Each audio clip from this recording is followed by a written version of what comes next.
चरण। नमो अरिहंताणं नमो सिद्धाणं नमो आयर्याणं नमो वज्रायणं नमो लोये सब्बसाहुं। मंगलम भगवान वीरो मंगलम गौतमो गणी मंगलम कुंद कुंदार्यो जैन धर्मोस्तु मंगलम सर्व मंगल मांगल्यम सर्व कल्याण कारकम प्रधानां सर्वधर्माणां जैनं जयतु शासनम्। नमः श्री वर्धमानाय निर्धूतकलिलात्मने सालोकानां त्रिलोकानां यद्विद्यादर्पणाय ते। आत्मज्ञान ही ज्ञान है शेष सभी अज्ञान विश्व शांति का मूल है वीतराग विज्ञान वीतराग विज्ञानी तीन लोक में सार वीतराग विज्ञान का घर घर हो प्रसार।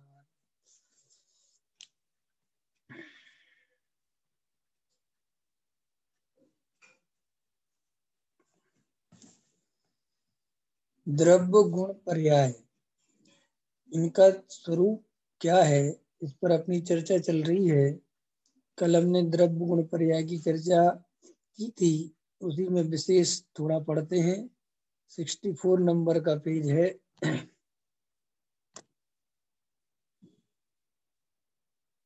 यहाँ मुख्यतः से 3 बातें कही हैं। इसी प्रकार ज्ञान, दर्शन, साहित्य, वीर्य, अस्तित्व इत्यादि जो अनंत गुण हैं, वे सब आत्मा के विशेषण हैं। अनंत भगवान आत्म द्रव्य हैं और उस आत्मा में अनंत सहवर्ती गुण हैं। वैसा ही मैं भी आत्म द्रव्य हूँ और मुझ में वे सब गुण विद्यमान हैं। इस प्रकार जो अनंत के आत्मा को द्रव्य गुण रूप से में जाना जाता है, वह अपने आत्मा को भी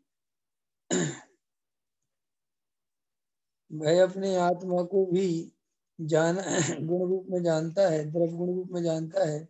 वह स्वयं समझता है कि द्रव्य गुण के जान लेने पर अब पर्याय में मुझे क्या करना चाहिए। इस प्रकार से द्रव्य रूप से और गुण रूप से आत्मा की पहचान कराई है। अन्वय के व्यतिरेक को पर्याय कहते हैं। इसमें पर्यायों की परिभाषा बताई है। द्रव्य के जो भेद है सो पर्याय। द्रव्य तो त्रिकाल है, उस द्रव्य को क्षण क्षण के भेद से लक्ष्य में लेना सो पर्याय है। पर्याय का स्वभाव व्यतिरेक रूप है। व्यतिरेक अर्थात एक पर्याय के समय दूसरी पर्याय नहीं होती। गुणों और द्रव्य सदा एक साथ होते हैं, किंतु पर्याय एक के बाद दूसरी होती है।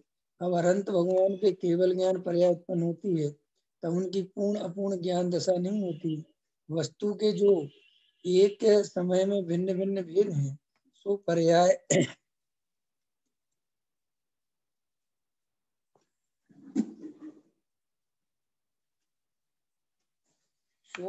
में बिना नहीं हो सकती। ठीक है, इसमें देखो चर्चा द्रव्य की, गुण की और पर्याय की चल रही है, तो थोड़ा सा पर्याय का विशेष बताते हैं। कहते हैं साहब, जो द्रव्य है, द्रव्य त्रिकाल रहता है और पर्याय जो है वो एक समय की होती है। इसलिए द्रव्य तो सदा काल एक जैसा, गुण भी एक जैसे, लेकिन जो पर्याय है वो एक समय में एक ही होती है, दो नहीं होती। जैसे अभी जो पर्याय है, इसके पहले जो पर्याय थी वो नष्ट हुई, तब दूसरी पर्याय आई, अब ये पर्याय जाएगी तो दूसरी आएगी। लेकिन गुणों के साथ, द्रव्य के साथ ऐसा नहीं है। गुण सदा एक साथ रहते हैं, पर्याय एक के बाद एक नष्ट होती रहती है, नई नई पर्याय आती रहती हैं। और जो द्रव्य गुण है वो सदा काल एक रूप रहते हैं, उनमें किसी प्रकार का उत्पाद व्यय नहीं।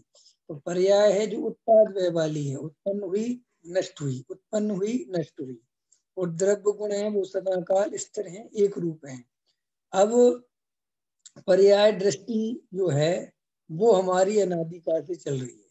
बस पर्याय दृष्टि से ही दुख उत्पन्न होता है, तो द्रव्य दृष्टि से दुख मिट जाता है। और सरल है, पर्याय दृष्टि से दुख उत्पन्न होता है और द्रव्य दृष्टि से दुख मिट जाता है। तो कैसे? जैसे लोक में भी हम देखते हैं कि हम सामान खरीदते हैं, तो वो सामान अगर कंपनी का है, बढ़िया ओरिजिनल है, तो वो बहुत लंबे टाइम तक खराब नहीं होता, हम परेशान नहीं होते। लेकिन जो सस्ता सामान होता है, चालू मॉडल होते हैं, है ना, लोकल होते हैं, वे लिए और खराब हो जाते हैं। तो जैसे वहां पर लोकल माल होता है और लिया और खराब हुआ और परेशान हुए, ऐसे ही यहाँ पर कहती है पर्याय है, एक प्रकार की बदलती हुई अवस्था है। और तुम इस पर अपनापन करोगे, इसमें एकत्व करोगे, तो निश्चित ही तुम निरंतर दुख को भोगोगे, निरंतर दुख की तकलीफ महसूस करोगे।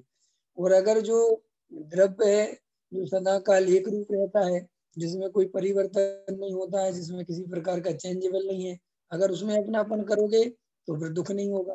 क्योंकि दुख का कारण क्या है? हम वर्तमान में भी अभी भी जितने दुखी हैं वो क्यों हैं, क्या कारण है?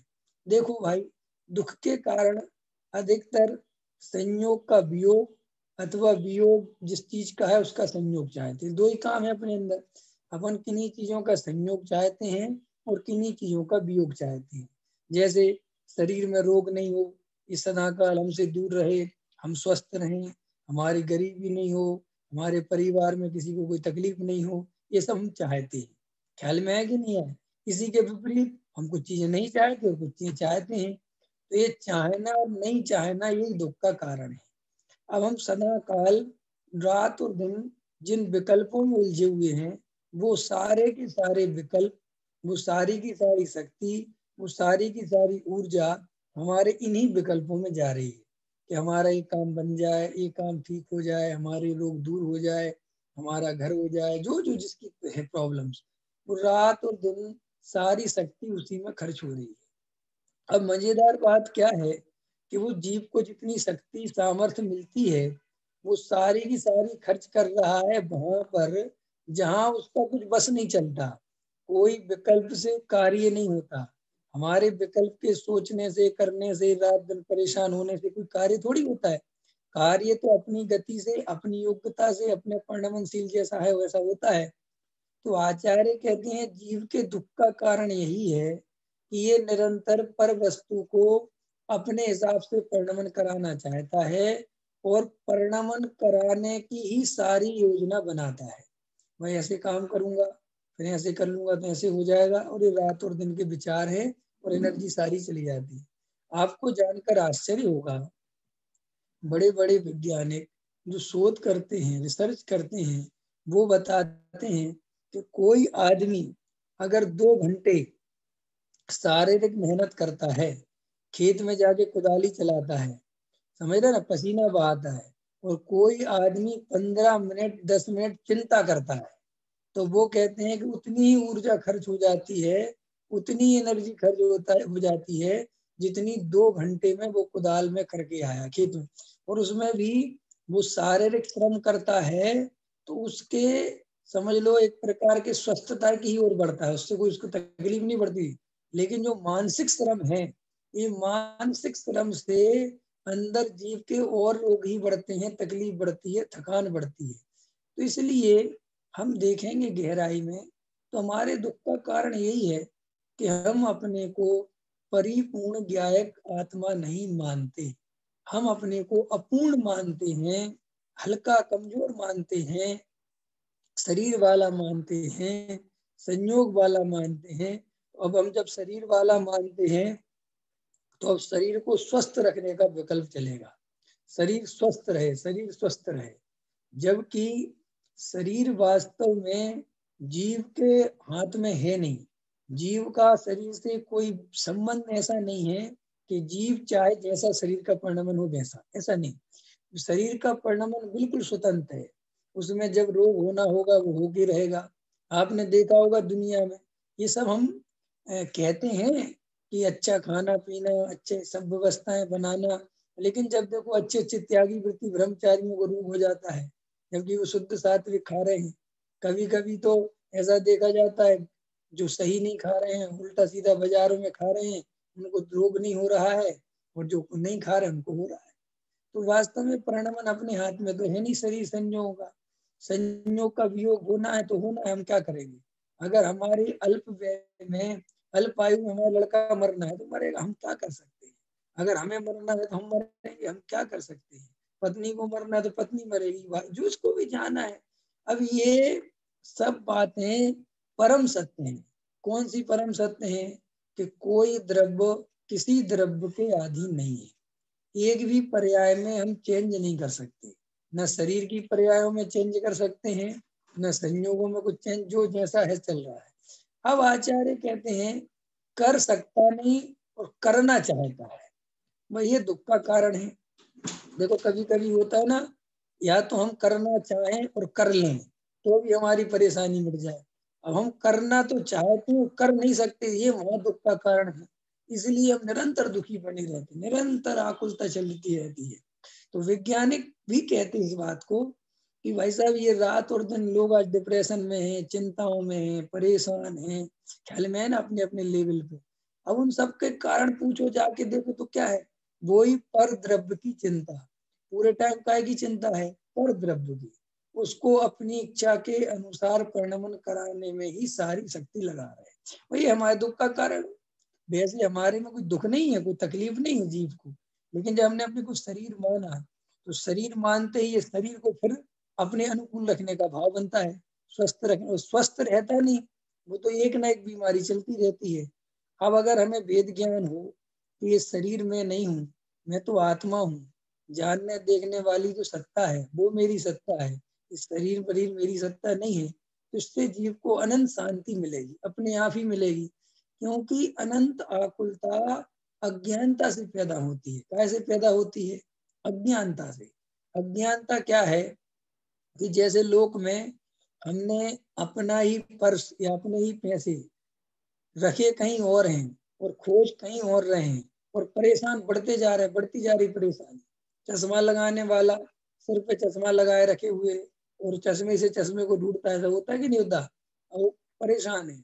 अब ऐसे ही जीव वास्तव में परद्रव्य में कुछ नहीं कर सकता, करने की व्यवस्था नहीं है, और हम रात और दिन पर में करने के ही उपाय कर रहे हैं। लोगों को रात रात में नींद नहीं आ रही, पूछो क्या क्या क्या क्या सोचते रहते हो? वही पर द्रव्य के विकल्प, रात और दिन पर द्रव्य के विकल्प। जबकि पर द्रव्य में कुछ किया जा नहीं सकता, क्या कर सकते हो? जो व्यवस्थाएं जैसी हैं। लेकिन आचार्य कहते हैं कि एक सम्यक दृष्टि के विकल्प हैं और एक मिथ्या दृष्टि के विकल्प हैं। तो दोनों के विकल्पों में क्या अंतर है? सम्यक दृष्टि विकल्पों को देखता है और ये जानता है कि विकल्प भी मैं नहीं हूँ और इन विकल्पों से कोई कार्य नहीं हो सकता, और विकल्प फिर भी हैं। और मिथ्या दृष्टि को वही विकल्प है और वो उन्हीं विकल्पों को ऐसा मानता है कि मैंने किए और इनसे कार्य होगा। तो देखो कितना अंतर पड़ गया। विकल्प दोनों को है, लेकिन श्रद्धा दोनों की एक जैसी नहीं है। उस श्रद्धा एक जैसी नहीं होने से उनके दोनों के सुख और दुख में अंतर पड़ता है। श्रद्धा संबंधी सम्यक दृष्टि को अनंत सुख है और मिथ्या दृष्टि को अनंत दुख है, जबकि विकल्प एक से है।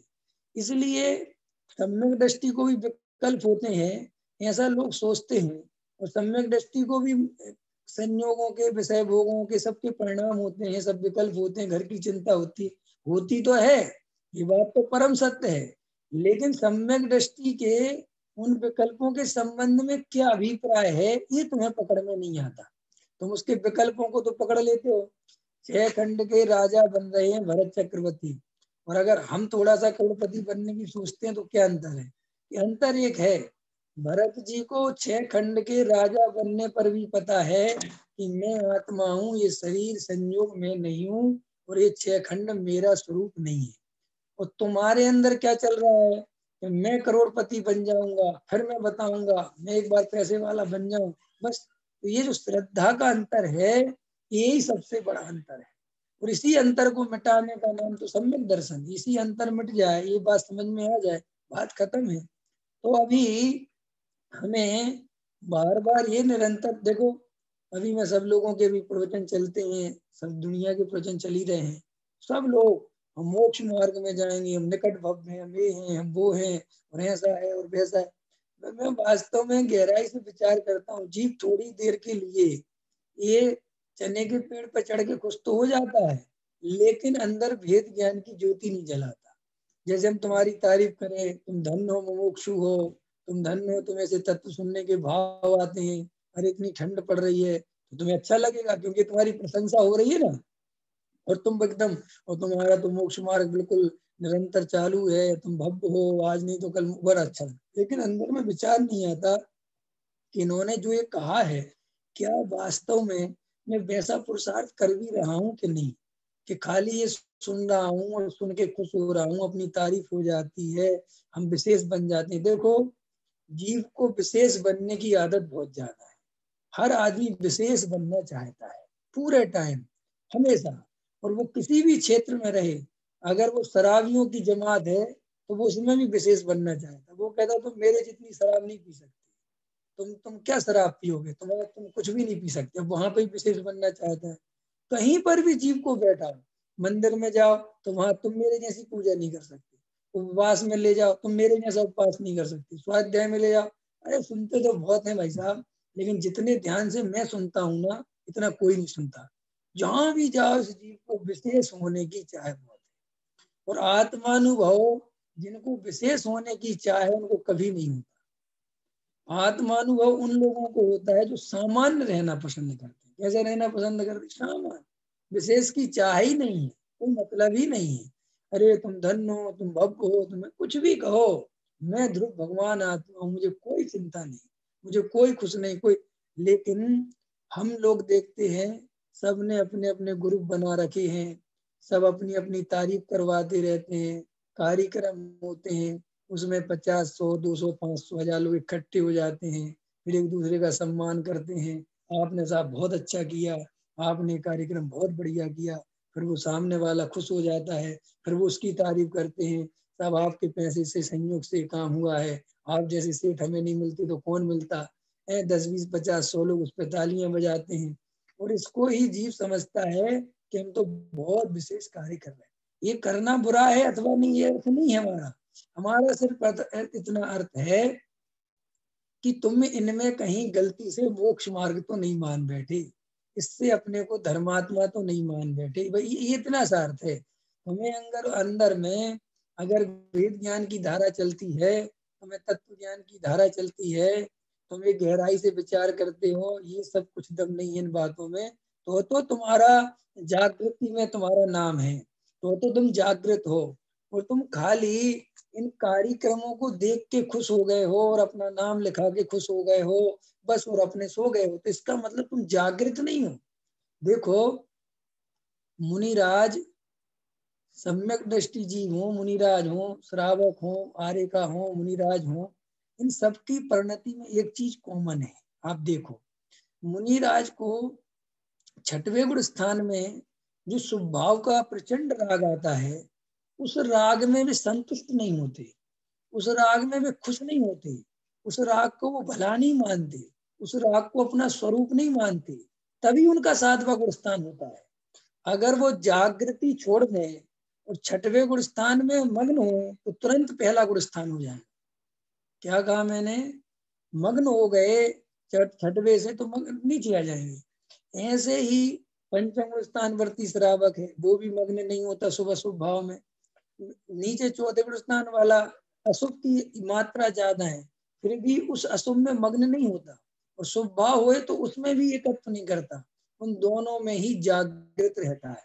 वो दोनों में ही जानता है ये ना मोक्ष मार्ग है, ना कुछ है, ना कुछ है। अब देखो, पूजा करने भी सम्यक दृष्टि जाता है, भक्ति भी सम्यक दृष्टि को आती है, स्वाध्याय का राग भी सम्यक दृष्टि को आता है, उपवास करने का भी भाव आ रहा है, साधर्मी का वात्सल्य भी आ रहा है, फिर भावना का भी राग आ रहा है। ये सब सम्यक दृष्टि ज्ञानी धर्मात्मा को आए बिना नहीं रहता। फिर भी देखो, वो सम्यक दृष्टि तब ही है जब उन भावों को अपना नहीं माने, उन भावों से खुश नहीं हो, उनमें एकत्व नहीं करे, उनमें कर्तृत्व नहीं करे, उनसे अपने को बड़ा अनुभव नहीं करे, अगर वो इनसे अपने को बड़ा अनुभव करता है, कुछ विशेष अनुभव करता है, अपने को महंत मानता है, अपने को बड़ा, मैं तो कुछ हूँ, मैं तो बढ़िया बड़ा, तो भैया वो तो फिर डूब गया, फिर वो सम्यक दर्शन नहीं रहा। सम्यक दर्शन की शर्त क्या है? सम्यक दर्शन माने एक शुद्धात्मा में अपनापन के अलावा कहीं पर भी अपनापन नहीं होना, कहीं पर एकत्व नहीं होना, कहीं और कर्तृत्व नहीं होना, कहीं ममत्व नहीं होना, भोक्तृत्व नहीं होना। ये सम्यक दर्शन की शर्त है। सम्यक दृष्टि माने क्या? जो अपने स्वरूप के अलावा कहीं पर भी संतुष्ट नहीं होता। सारा जगत जिस भाव की प्रशंसा करता हो, उस भाव की निंदा जो कर सके, उसका नाम सम्यक दृष्टि है। क्या कहा मैंने? सारा जगत मालाएं पहना रहा है कि महाराज, भैया, अरे पंडित साहब, अरे भैया सेठ जी साहब, आप धन्य हो, आपने इतना बड़ा मंदिर बना दिया, इतनी बड़ी प्रतिमा विराजमान कर दी, वाह वाह साहब, आपके जैसा कोई नहीं है। और पूरी समाज समझ लो, मतलब प्रशंसा के बिल्कुल लगे हुए हैं चारों तरफ से। फिर भी उसको उस भाव में जरा सा भी अंतरंग से रस नहीं आए। वो जाने कि ये सब कर्मोदय जन्म अवस्थाएं हैं, ये मेरा कार्य नहीं है, ये सब उदयाधीन व्यवस्थाएं हैं। कौन मंदिर बनवाता है, कौन किसकी प्रशंसा करता है, ये सब तो ऐसा अंतरंग में जो जागृत है वो ज्ञानी है। और जो सोया हुआ है, जो उस प्रशंसा को अपनी प्रशंसा समझ बैठा है, जो उस भाव को अपना भाव समझ बैठा है, और दूसरे लोगों से कह रहा है अरे ठीक है, अभी तो अपन दूसरा ही बनवाएंगे, तो कुछ भी नहीं है, और ऐसा उसको अंतरंग में समझ लो रस है। देखो भाई सुनील जी, देखो ये बातें उपदेश में कही जाती हैं, आप मेरी परिणति नहीं पहचान सकते, मैं आपकी परिणति नहीं पहचान सकता, सब अपनी अपनी परिणति खुद ही पहचान सकते। नहीं समझ में है? जैसे अभी सपोज करो, मैं प्रवचन कर रहा हूँ, आप मेरी तारीफ करो, अब मैं खुश हो रहा हूँ, मुस्कुरा रहा हूँ, तो आप कहोगे देख लो, अभी तो कह रहा था कि इसमें एकत्व नहीं करना, और अब खुद खुश हो रहा है। तो आप मेरी परिणति इस आधार से नहीं पहचान सकते कि मैं खुश हो रहा हूँ। ये तो मैं ही पहचान सकता हूँ कि इसमें कितना लुटा हूँ और कितना बचा हूँ। ये जीव दूसरा नहीं, ये जीव खुद का अवलोकन खुद ही कर सकता है, दूसरा करने वाला नहीं है। ये समझ में आना है। इसलिए हम दूसरों की परीक्षाएं करते रहते हैं, ये महापागलपन है। परीक्षा करनी है तो अपनी करो, अपने को देखो।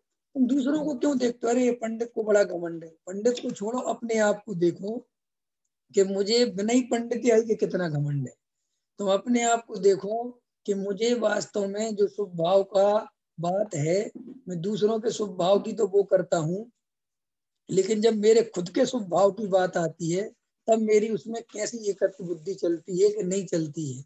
मैं दूसरों को तो भला बुरा कहता हूँ, अरे साहब अंदर में तो आचार्य कहते हैं ये जीव अपने को नहीं देखकर हमेशा दूसरों को देखता है। हमेशा हम अपना पैसा नहीं देखते हमारे पास कितना है, हम हमेशा किसका देखते हैं?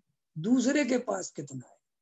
हम कभी अपने घर परिवार को, हम दूसरे को देखते हैं, हमें दूसरे की खुशियां खुशियां लगती हैं, हमें दूसरे के काम, दूसरे अपने तो हमें काम समझने में नहीं आते। ऐसे जीव धर्म में भी दूसरों को देखता है, और दूसरों की निंदा करने में रस क्यों है? ये मैंने पहले कह दिया। हमेशा हम अपने को विशेष दिखाना चाहते हैं, इसलिए क्या है, नहीं समझ में आया सचिन जी? सारे कार्यक्रम बेकार हैं। क्यों? कि मेरा कार्यक्रम बढ़िया है। ख्याल में है कि नहीं आया? सब कुछ नहीं बोलते, सब समय बर्बाद करते हैं, इसका मतलब क्या है कि मैं कुछ समय का बढ़िया सदुपयोग करता हूँ। ख्याल में है कि नहीं है? मेरा कहने मतलब ये है कि हम और आप सिर्फ ये बात देखें कि मुझे खुद के कल्याण की कितनी चिंता है, और जगत के कई लोग, अरे जगत के जीवों का क्या होगा, बेचारे अज्ञानता में रुल रहे हैं, इनको कुछ पता नहीं, सब बोलते हैं ना बहुत सारे आपको। और वे खुद नहीं सोचते कि मेरा ज्ञान कौन सा दूर हो गया है। मैंने जरा सा स्वाध्याय तो किया है, मैंने जरा सा भी तत्व तो समझा है, अभी कौन सी मैंने आत्मानुभूति कर ली, कौन सा मुझे सम्यक दर्शन हो गया, कौन सा मुझे मोक्ष मार्ग मिल गया। अरे हम ही शास्त्रों में पढ़ते हैं, मुनि व्रत धार अनंत बार ग्रेव उपजायो, निज आत्म ज्ञान बिना सुख लेस न पायो। समझ में आती कि नहीं आती?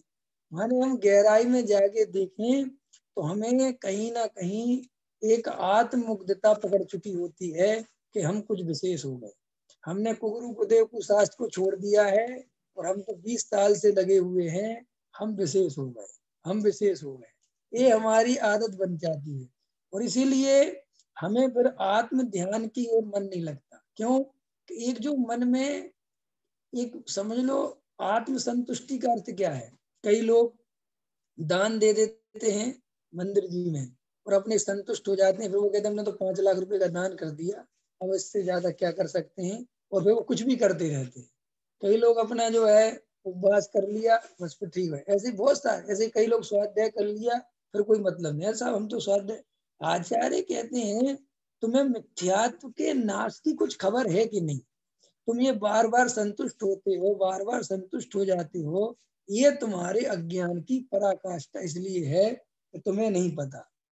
तुम गहराई में जाके देखोगे तो तुम्हारे अंतरंग में तुम्हें कहीं ना कहीं ये बाहर की संतुष्टि किसी ना किसी रूप में घेरती है, इसलिए अनुभव की ओर विकल्प नहीं आता। तो देखो, हमें सिर्फ और सिर्फ अपनी परीक्षा करनी है कि अभी मेरे को खुद वास्तव में अंतरंग रुचि कितनी है और उसके लिए मैं क्या कर रहा हूँ। तो सम्यक दृष्टि आत्म स्वरूप में एकत्व करता है और मिथ्या दृष्टि पर द्रव्य में एकत्व करता है। विकल्प दोनों के भले एक जैसे होते हैं, लेकिन वो विकल्प कोई दूसरा नहीं पहचानता। वो विकल्पों का एकत्व मत या तो सर्वज्ञ पहचानते हैं या वो जीव स्वयं पहचानता है। समझ में आ रहा कि नहीं आ रहा? समझ में आ रहा सचिन जी? आपके अंदर पर्याय दृष्टि है कि नहीं, ये आप ही पहचानते हो, दूसरा कोई नहीं। क्यों? क्योंकि क्रियाओं में, बोलने में, परिणाम इनसे नहीं पता चलता। देखो, द्रव्यलिंगी मुनिराज को कोई देखे तो उन्हें कौन मिथ्या दृष्टि कहे? बोलो। ये तो आगम कहता है तो हम कह देते हैं। वास्तव में अगर द्रव्यलिंगी मुनिराज हमारे सामने हो तो हमारी क्या हिम्मत कि हम उनको मिथ्या दृष्टि कहते? कोई आधार नहीं मिथ्या दृष्टि कहने का। टोडामल जी साहब ने लिखा है साहब साहब, कोई ऐसी पहचान नहीं है सम्यक दृष्टि की और मिथ्या दृष्टि की।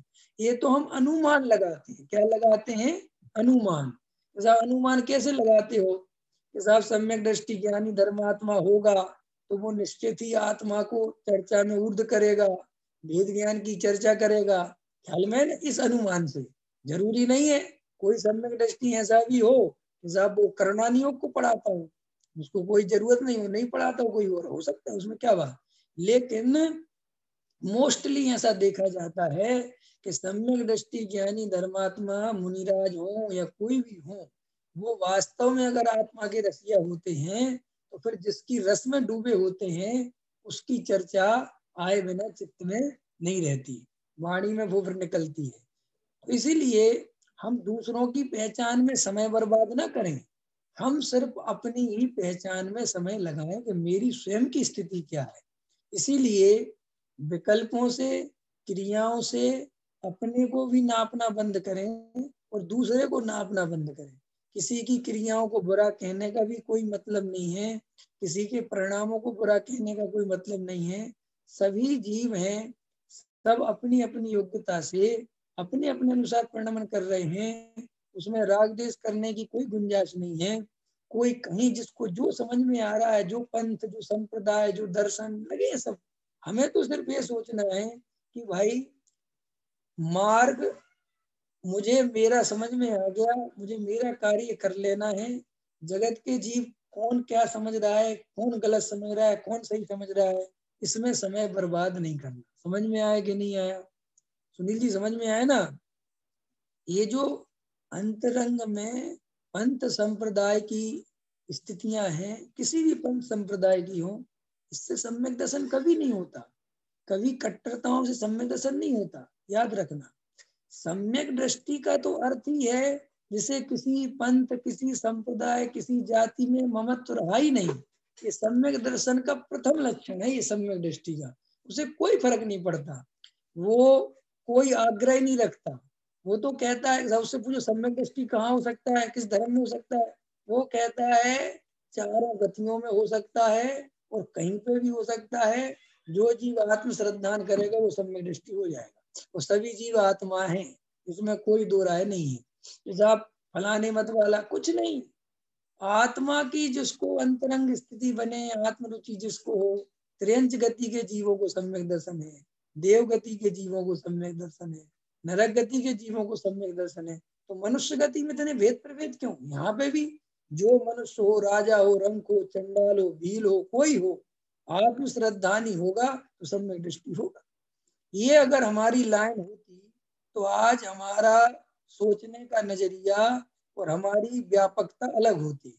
लेकिन जो जहाँ ये सोचा जाती है कि सम्यक दृष्टि तो हमारे ही धर्म में होगा, हमारे ही पंथ में होगा, हमारे ही संप्रदाय में होगा, हमारे गुरुओं को मानने वालों का होगा।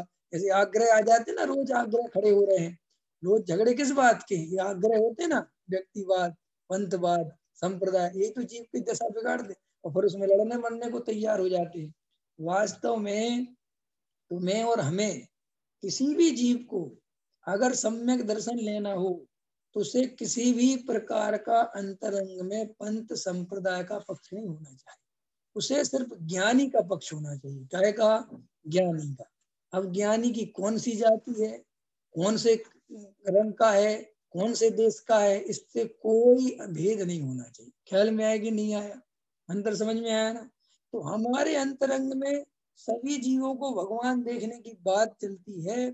और अगर हम सभी जीवों को तो छोड़ो, जो हमारी कसाई के जरा से विरोध में खड़ा हो जाता है, हम उसे इंसान देखने को राजी नहीं है, तो फिर भगवान कैसे देखेंगे? देखो भैया, सभी जीवों को भगवान देखने का अर्थ है कि जिसकी परिणति इतनी मलिन दिख रही हो कि जिसको देख के ये लग रहा हो कि तो भव्य ही होगा, उसमें भी भगवान देख सको तो तुम्हें धर्म समझ में आ सकता है। अंतर समझ में आया? जिसकी परिणति देखकर, क्रिया देखकर क्या लग रहा हो, कैसा लग रहा हो? अच्छा सही बात बताओ, आप लोगों से एक प्रश्न है।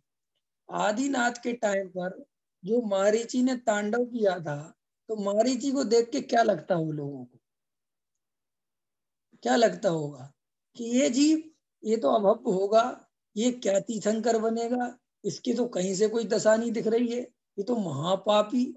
अब और चलो, वो ही मारीची का जीव जो शेर की पर्याय में हिरण को फाड़ के खा रहा है, और ऊपर वो मुनिराज जा रहे हैं, और मुनिराज को दिख रहा है कि ये बिल्कुल अभी का भी सम्यक दृष्टि होने वाला है। अगर मान के चलो हम हुए, हमारे पास तो अवैध ज्ञान बना पर ज्ञान नहीं है, तो हम ऐसे शेर को सोच सकते हैं? अरे कोई अभी लड़ रहा हो बाहर, गाली गलौज कर रहा हो, तो हम उसे सोच सकते हैं कि ये धर्मात्मा ज्ञानी हो सकता है एक सेकंड के अंदर?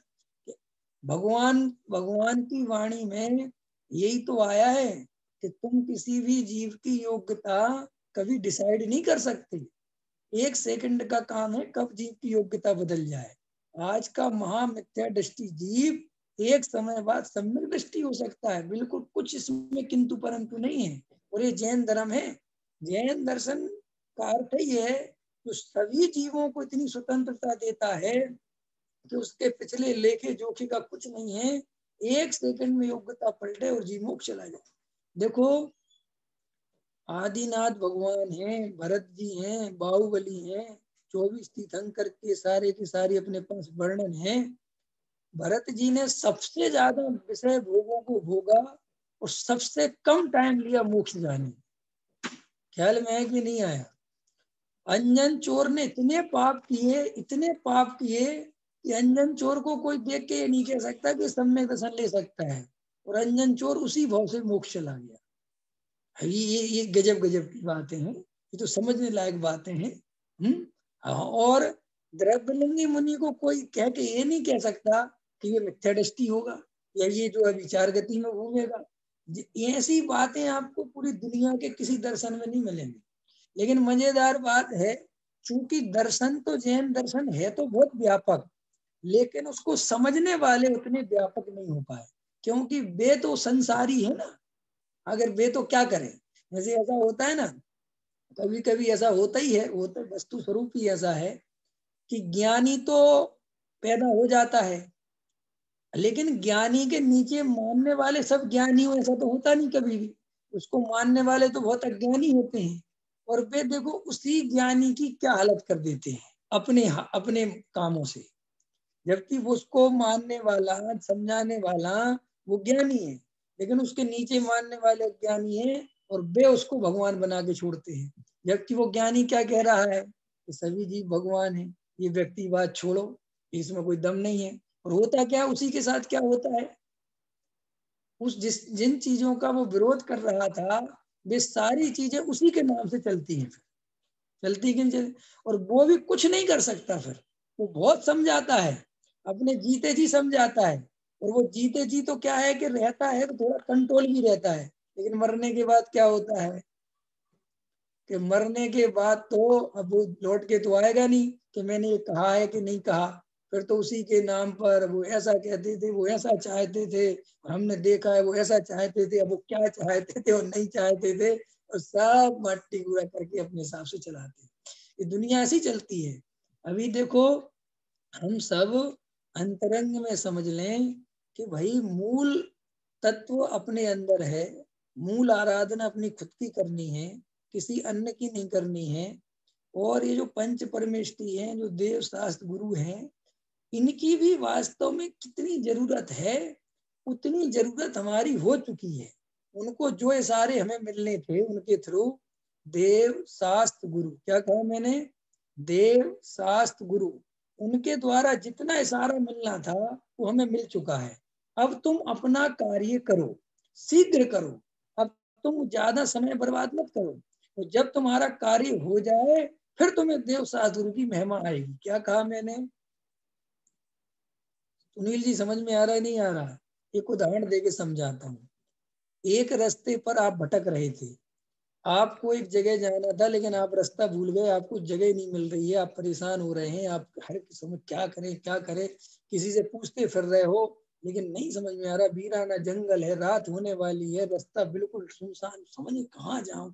और आपको अपनी होटल का पता या धर्मशाला का पता आप भूल गए हो, नहीं समझ में आ। एक व्यक्ति आपको मिला, ख्याल में आया, एक व्यक्ति आपको मिला और उस व्यक्ति से आपने वो एड्रेस पूछा, और उस व्यक्ति ने कहा कि भाई साहब आपको जहाँ जाना है यहाँ से वो 10 किलोमीटर दूर है, आप गलत आ गए हो बिल्कुल। अच्छा भैया, अच्छा वो ये बताओ, वो 10 किलोमीटर दूर है तो जाने की क्या व्यवस्था है? कि जाने की ये व्यवस्था है कि तुम्हें यहाँ से अभी जो 10 बज रहे हैं ना, 10, ये 10 बजे 10 बज के 5 मिनट पे यहाँ से लास्ट बस या लास्ट गाड़ी या जो भी है वो निकलेगी। ख्याल में आया कि नहीं आया? और वो निकलेगी यहाँ से 10 कदम, 20 कदम, 100 कदम, 200 कदम, 300 मीटर दूर आपको वहां पे गाड़ी मिलेगी। आप जल्दी जाओ। अब क्या करोगे सुनील जी, संजय जी, क्या करोगे आप उसके पैर छुओगे, आप उसकी पूजा करने बैठोगे, आप उसकी महिमा करने बैठोगे, क्या करोगे आप बोलो? आप उसको बहुत जल्दी बोलोगे धन्यवाद, और मैं जा रहा हूँ भाई साहब, देखना। और ऐसा बोलने पर भी, ऐसा कहने पर भी अभी उसकी महिमा नहीं आएगी तुम्हें। अंदर में इतना तो सुकून मिलेगा कि चलो यार ये भला आदमी मिल गया, कम से कम उसने बता तो दिया, लेकिन अभी उसकी असली महिमा नहीं आएगी। असली महिमा जब आएगी जब तुम्हें 10 बज के 5 मिनट वो गाड़ी मिलेगी, उस गाड़ी से तुम उस धर्मशाला पे उतर जाओगे, तब तुम्हें वहां बैठ के महिमा आएगी, यार बहुत बढ़िया आदमी था यार, सही, बहुत बढ़िया समय पे मिल गया, अब है असली महिमा। आचार्य कहते हैं कि ऐसे ही देव शास्त्र गुरु है।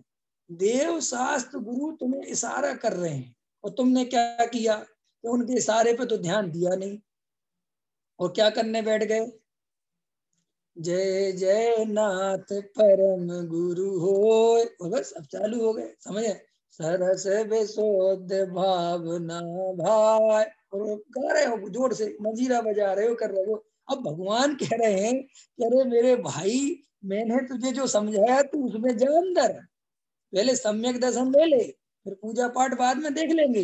हम कह रहे भगवान सम्यक दर्शन बाद में देख लेंगे, पहले पूजा पाठ पहले कर ले। फिर क्या होगा कि जब पूजा पाठ करने बैठोगे तो वो गाड़ी निकल सकती है जो अभी मिलने वाली है। कि क्यों, क्यों वो छूटने वाली है? क्योंकि तुम्हारा उपयोग इतना कमजोर है और तुम्हें इतनी आदत है रमने की कहीं पर भी, कि बस तुम्हें गप्पों में कोई भी लगा लेगा और तुम काम खराब कर लोगे।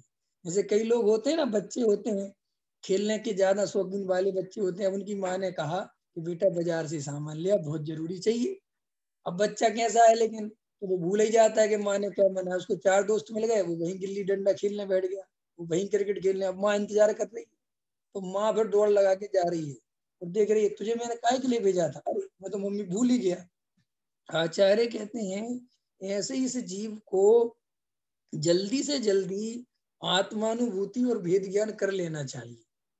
इसको ये नहीं सोचना चाहिए कि अभी तीर्थ कर लें, अभी भक्ति कर लें, अभी पूजा कर लें, अभी पैसा कमा लें, अभी दान कर लें, अभी थोड़ा तो अभी क्या है घर गृहस्थी। आचार्य कहते हैं अगर तुम अभी जो रुचि है तुम्हारी आत्मा की, ये रुचि कल रहेगी इसकी कोई गारंटी नहीं है।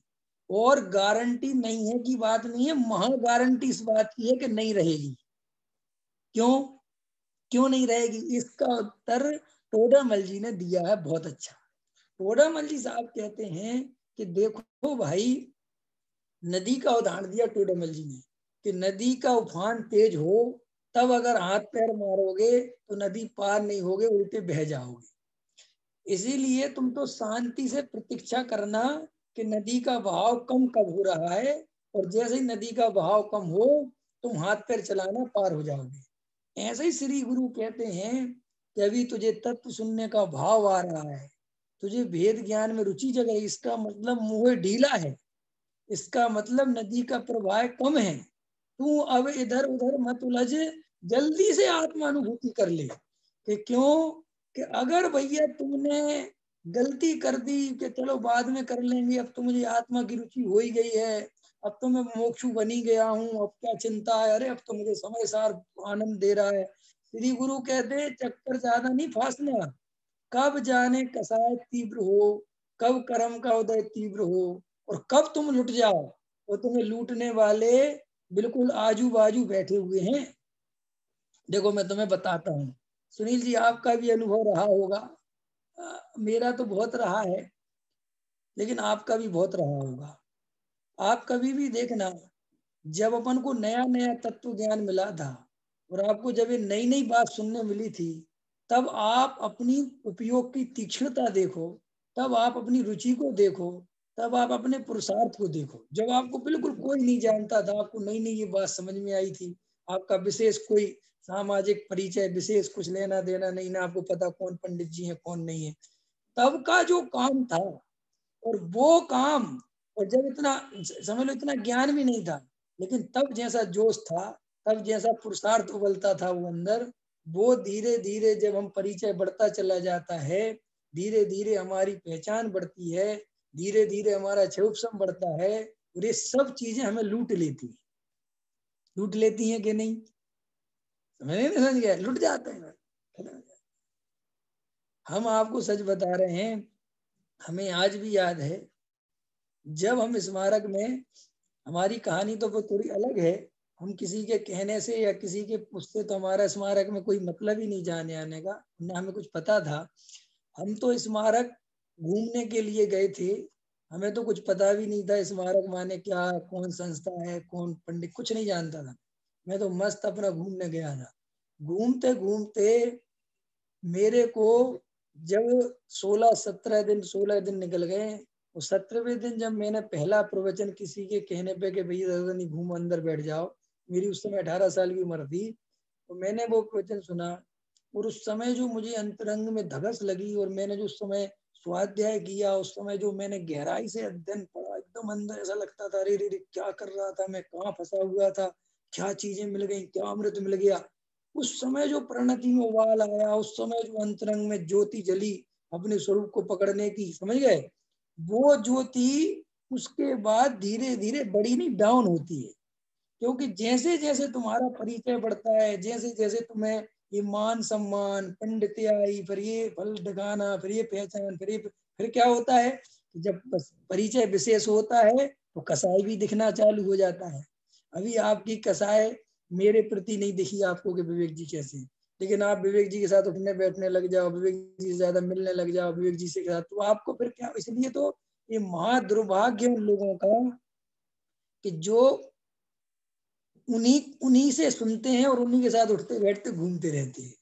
समझ में आया कि नहीं? उससे क्या होता है कि अंतरंग में वो प्रभाव नहीं पड़ता, क्योंकि वो औदिक भाव तो दिखते रहते हैं, अपन जानते तो हैं ही, और फिर वो सुनाता है तो और वही आदमी अपरिचित हो, हमारा कोई ज्यादा परिचय नहीं है, तो फिर एक अलग प्रभाव, अलग अंतरंग में। ऐसे आचार्य कहते तो जितने ये बाहर में अपने उपयोग को भरमाओगे धर्म के नाम पर, उतना अंदर तुम खाली होते जाओगे।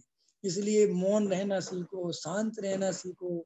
श्रीमद जी ने कितना लिखा, अल्प परिचय करो, ज्यादा परिचय मत बढ़ाओ, अल्प भाषी, कम बोलो, समाज के लोगों से ज्यादा जुड़ो मत, आत्म कल्याण करना है तो। और अगर धर्म के नाम पर नेतागिरी करनी है और जो जो क्या कहते मान कसाय का पोषण करना है, तो फिर ये सारे रास्ते खुले हुए हैं जो सभी जीव करते ही रहते हैं। लेकिन जिनको एक्चुअल आत्म कल्याण करना है, उनको कम से कम परिचय में आना, कम से कम जितने कम लोग जाने उतना अच्छा, जितना आना जाना कम उतना अच्छा। ये अगर तुम में अंदर पुरुषार्थ, इतनी ताकत है अंदर, आत्म कल्याण के नाम पर इतनी कुर्बानी दे सकते हो कि हाँ मैं दे सकता हूँ कुर्बानी, तो आत्मा मिलना संभव है। और जो ये सोच रहे हैं कि एक हाथ से मान कसाय लेंगे, दूसरे हाथ से आत्मा अनुभव लेंगे, वो भ्रम में है।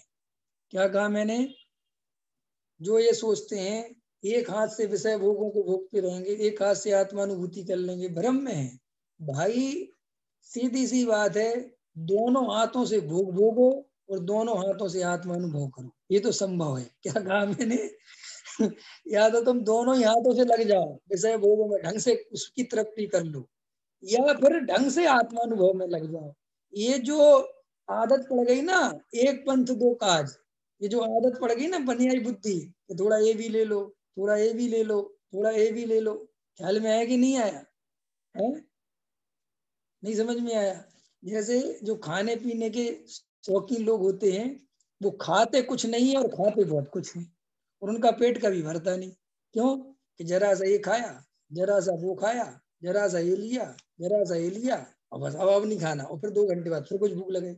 और जो ढंग से एक ही बार में ज्यादा इधर उधर के विकल्प ना करके बढ़िया दाल रोटी सब्जी खा के पेट भर के खाता है, उसकी भूख तृप्त होती है। ऐसे ही आचार्य कहते हैं, कई लोग ऐसे होते हैं, थोड़ा ये भी पढ़ लें, थोड़ा ये भी कर लें, थोड़ा इधर भी सुन लें, थोड़ा उधर भी सुन लें, थोड़ा इस पंडित जी को, थोड़ा उस पंडित जी को, थोड़ा उस मंदिर के दर्शन कर लें। महिलाओं को तो देखो कितने विकल्प रहते हैं, इस मंदिर के भी करा दे दर्शन, उस मंदिर के भी करा दे दर्शन। अरे भगवान सब जगह ये कही है, हजार जगह हजार भगवान थोड़े ही। जब आदिनाथ है तो कम से कम एक ही आदिनाथ में संतुष्ट हो जाओ। अब बेई आदिनाथ यहाँ बैठे हैं, बेई आदिनाथ कहीं और बैठे हैं, बेई आदिनाथ, तीनों आदिनाथ में अलग अलग परेशान हो रहे हैं। क्यों? कि जी आदत है अपने उपयोग को भरमाने की। ख्याल में है कि नहीं?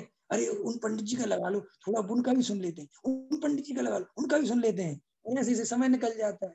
अरे भाई, एक का सुनो, ढंग से सुनो, और फिर आत्मा अनुभव में समय लगाओ। ये जो खिचड़ी पकाई जा रही है, और आजकल तो ऑनलाइन से इतनी खिचड़ी पकने लग गई है कि अब तो पूछो ही मत।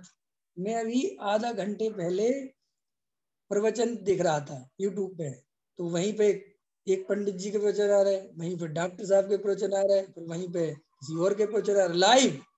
अब उसमें 200 लोग जुड़े, उसमें 150 लोग जुड़े, उसमें 200 लोग जुड़े, फिर भाई थोड़ा 10 मिनट इनका लगा रहे, फिर 10 मिनट उनका लगा रहे। अब वो क्या रहा, ना तो वहीं क्लियरिटी हो रही, ना यहीं क्लियरिटी हो रही, ना यहीं क्लियरिटी हो रही। क्या हो रहा है कि बस सब जगह अटेंडेंस लगाना है। सारे बड़े बड़े विद्वानों को पता चलना चाहिए कि साहब ने आपको अटेंड किया है। फिर बाद में उन विद्वानों को फोन करते, हमने सुना आपको साहब, सुना, अब सुना सिर्फ 5 मिनट है, हमने सुना आपको, वो बंदा बोला 1 घंटा है। तो श्री गुरु कहते हैं कि ये जीव ऐसे ही उपयोग रूपी संपदा को खोता रहता है। देखो भाई, हाथ पैर ज्यादा मत चलाओ, दोनों हाथों से समेटने की मत सोचो। इसमें मोक्ष मार्ग मिल जाए, इसमें संसार चलता रहे, ये नहीं चलेगा।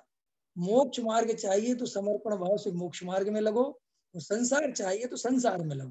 कि नहीं साहब, वो सम्यक दृष्टि, हाँ सम्यक दृष्टि जो तुम बोलते हो, तुम पहले सम्यक दृष्टि हो जाओ, फिर तुम्हें जो समझ में आए वो कर लेना, हम तुमसे कुछ भी नहीं कहेंगे। जैसे पिताजी के सामने बेटा कहता ना कि पापा हम ये कर लें, हम ये कर लें, तो पापा क्या कहते हैं कि देखो शांति से ग्रेजुएशन कर लो, पढ़ाई पूरी कर लो, उसके बाद जो करना वो करना, अभी मैं जो कह रहा हूँ वो करो। ऐसे श्री गुरु कहते हैं तुम सम्यक दर्शन पहले ले लो, फिर तुम्हें जहां जो समझ में आए, जैसा समझ में आए, जो पढ़ना हो पढ़ो, समझना हो समझो, लेकिन सम्यक दर्शन के बिना तुम इधर उधर उपयोग को भरमाओगे, इधर उधर समय गवाओगे, तो फिर इस भाव भी चला जाए। तो आज हमने इतनी बात समझी कि भाई हम पहले ये जाति पंथ संप्रदाय इनसे ऊपर उठे, सबको भगवान देखें। अरे जो उसकी परिणति में अभव्यता दिख रही हो, जिसकी क्रिया में क्रूरता दिख रही हो, उस जीव में भी भगवान देखने की सामर्थ्य पैदा करें। सभी जीवों को भगवान देखें, तभी हमारा आत्मानुभूति का कार्य सिद्ध हो सकता है। उसके बिना तो शायद नहीं हो सकता।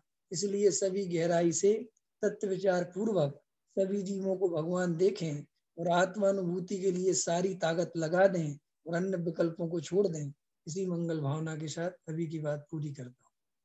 सहजानंदी सो